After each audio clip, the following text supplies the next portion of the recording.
Este vídeo faz parte de uma série de vídeos sobre projeto de controladores no domínio da frequência. Esta série de vídeos foi iniciada com a discussão acerca de critérios de desempenho em regime permanente e em regime transitório para o projeto de controladores no domínio da frequência. Os controladores, neste caso, são chamados de compensadores.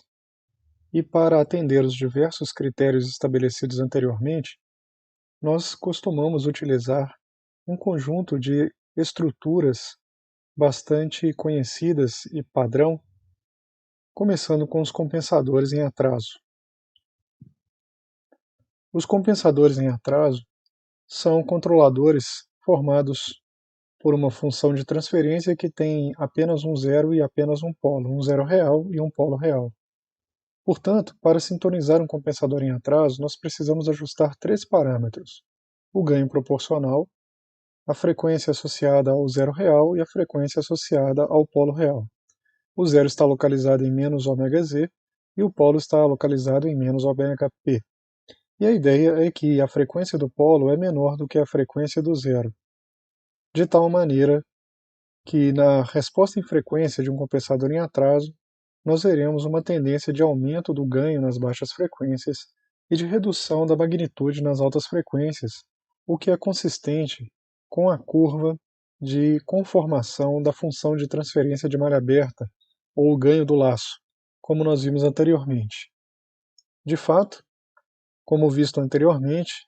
nós temos uma curva ganho do laço, que é essa curva em verde, e nós queremos atender a critérios de desempenho em regime permanente que estão representados por esse limite inferior para a magnitude em baixas frequências e a critérios de desempenho em regime permanente de rejeição de ruído de medição, que estão aqui representados por um limite superior nas altas frequências. Além disso, para atender a certos critérios de desempenho em regime transitório, nós temos uma curva-alvo, aqui desenhada apenas utilizando assíntotas, que se aproxima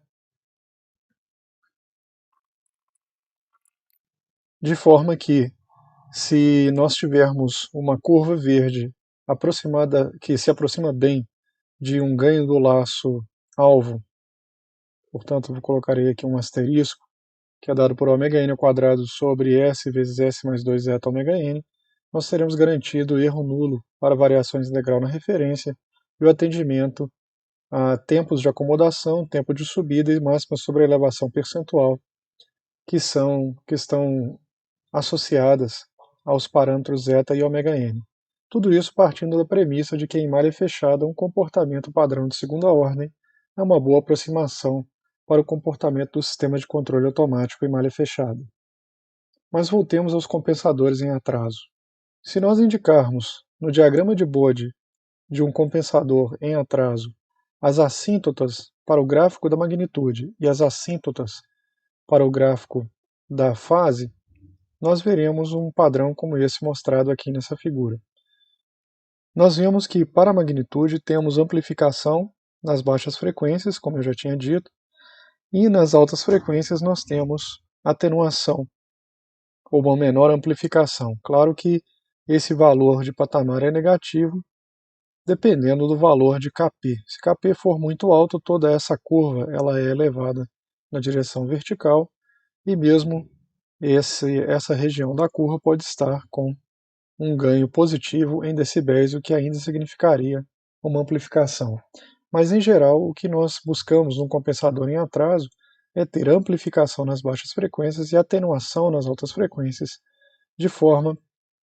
a estar consistente com a curva, com a conformação, com o trabalho de conformação, de dar formato ao ganho do laço, como apresentamos antes. Apesar da curva ter um formato adequado, a curva de magnitude, ela induz a uma curva de fase que não é uma boa curva, porque introduz uma defasagem negativa que é desestabilizante, no sentido de que pode diminuir a margem de fase do sistema. Relembrando como desenhamos essa curva, o compensador em atraso ele pode ser representado por essa função de transferência, como vimos antes, em que a frequência do polo é menor do que a frequência do zero. Substituindo S igual a J ômega, e imaginando inicialmente que o ômega é muito menor do que o ômega P, ambos os termos no numerador e denominador estarão próximos de 1, de tal forma que a magnitude da função de transferência do compensador será majoritariamente determinada pelo ganho Kp, e é por isso, então, que esse patamar vale 20 log na base 10 de Kp. O que faltou indicar que é na base 10. Na frequência ômega igual a ômega P, a presença do denominador se faz sentir, uma vez que, para esse caso, nós teremos um denominador que valerá j mais 1, e, portanto, a sua magnitude será a raiz de 2. Assim, o ganho na frequência ômega igual a ômega P será o ganho anterior dividido por raiz de 2, ou, em decibel, será o 20 log na base 10 de Kp menos 3 decibéis. A partir desse ponto, nós vemos então uma caída de 20 dB por década, de menos 20 dB por década, uma inclinação correspondente a um denominador cada vez com um módulo mais importante no cômputo da magnitude do compensador em atraso, até que nos aproximamos de ômega igual a ômega z, a frequência do zero. Mas quando nos aproximamos do zero, o zero então passa a ter uma contribuição relevante para a magnitude. A introdução de um zero significa o crescimento de mais 20 dB por década. Entretanto, como estávamos caindo menos 20 dB por década, essa tendência de subida de mais 20 dB por década produz então um ganho constante a partir da frequência ômega z em termos de assíntotas. É claro que a resposta real ela é uma curva suave que se aproxima dessas assíntotas. Em relação à fase, é importante lembrar que uma década antes da presença do polo, começa a se fazer sentir a presença de um termo desse tipo, com uma defasagem negativa que vai ficando cada vez mais negativa, até que em ômega igual a ômega p, nós temos uma defasagem de menos 45 graus. E para uma década depois de ômega p, nós teremos então uma defasagem de menos 90 graus. Essa defasagem se mantém até uma década antes de ômega z, quando a presença do zero implica na adição de fase de defasagem positiva a partir de uma década antes de ômega z. Essa defasagem em ômega igual a ômega z positiva alcança 45 graus, somado a menos 90 que tínhamos antes, passamos a ter menos 45 graus. Uma década depois, essa defasagem será de mais 90 graus, somados a menos 90 graus que tínhamos antes, retornamos então à defasagem zero. O que ocorre nesse caso, portanto, é que nós teremos uma defasagem com esse formato e nós temos que tomar cuidado para que essa defasagem negativa não promova uma redução significativa da margem de fase, o que, como vimos no vídeo anterior, poderia levar a uma sobreelevação percentual maior, uma vez que o coeficiente de amortecimento pode se relacionar com a margem de fase a partir de uma expressão válida, aproximada e válida para sistemas de segunda ordem, que é zeta aproximadamente igual à margem de fase em graus dividido por 100. Portanto, se nós tivermos que escolher a posição das frequências, e é o que nós precisamos fazer para projetar um compensador em atraso, escolher as posições das frequências associadas ao zero e ao polo, nós temos que considerar que a frequência do polo será menor do que a frequência do zero, e nós vamos querer que ambas estejam distantes da frequência de cruzamento do sistema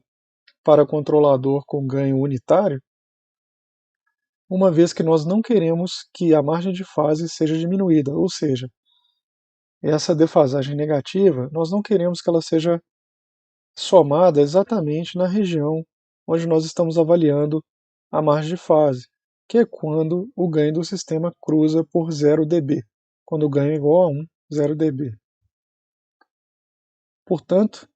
a nossa tendência é sempre escolher as frequências do compensador em atraso dessa maneira. Um caso particular do compensador em atraso é o controlador proporcional integral. No controlador proporcional integral, nós temos que ajustar dois parâmetros, o ganho proporcional e aqui o tempo integral. Esse controlador, como nós já vimos, é um controlador constituído por duas ações, uma ação proporcional, ou seja, uma ação proporcional ao erro, e outra ação proporcional à integral do erro. E TI é chamado de tempo integral. É um caso particular, tendo em vista que o controlador PI pode ser reescrito dessa maneira, em que vemos claramente que existe a frequência do zero, que é igual a 1 sobre TI, o inverso do tempo integral, e a frequência do polo é igual a zero. Ou seja, adicionamos um polo em zero. Portanto, novamente temos a frequência do polo antes da frequência do zero. É um caso particular porque essa frequência do polo é uma frequência em zero e nós nem conseguiremos representar essa frequência no diagrama de Bode. Vamos ver o diagrama de Bode para a resposta em frequência de um controlador PI, proporcional integral. Como a frequência do polo é em zero, isso significa que nós não conseguimos marcar essa posição no diagrama de Bode, uma vez que a escala de frequência é logarítmica, e zero estaria então em menos infinito no eixo x, no eixo das abscissas. Portanto, o que nós conseguimos ver é que o gráfico começa com uma queda de menos 20 dB por década associada à presença do polo em zero. E na frequência ômega igual a ômega z, nós temos um patamar estabelecido pela presença do zero que adiciona uma inclinação de mais 20 dB por década, produzindo assim um valor de 20 log de Kp nesse patamar, a partir de ômega z igual a 1 sobre Ti. Aqui está representada tanto as assíntotas quanto a curva efetivamente da magnitude do diagrama de Bode correspondente apenas ao compensador em atraso, que é o controlador proporcional integral. Como nós temos um polo em zero, a contribuição para a fase desse polo em zero se dá com a defasagem inicial já em menos 90 graus. E uma década antes da presença do zero, que está em 1 sobre o tempo integral, nós temos a presença do zero se fazendo sentir de forma a contribuir positivamente com a fase. Então, de menos 90 graus até a frequência correspondente à frequência do zero, nós vamos ter a soma de mais 45 graus, levando a defasagem para menos 45 graus, e uma década depois, essa defasagem chega a zero por meio da adição de mais 90 graus providos pela presença do zero em 1 sobre Ti. Mais uma vez, se nós quisermos evitar o efeito desestabilizante de uma defasagem negativa, pensaremos, muito naturalmente, que essa frequência do zero deve estar bem antes da frequência de cruzamento para o ganho do laço, pensado com um controlador apenas proporcional de ganho unitário. Ou seja, nós não queremos que a presença do polo em zero e, consequentemente, dessa defasagem de menos 90 graus, produza uma diminuição da margem de fase, e nós podemos conseguir isso sempre respeitando esta regra aqui. Evidentemente, uma grande vantagem do controlador PI é que na frequência zero teremos um ganho infinito, o que se traduz como erro nulo para a frequência zero. De outra maneira, dizendo isso de outra forma, nós teremos erro nulo para variações em degrau na referência, uma consequência da presença de um polo integrador no ganho do laço, como nós já vimos antes.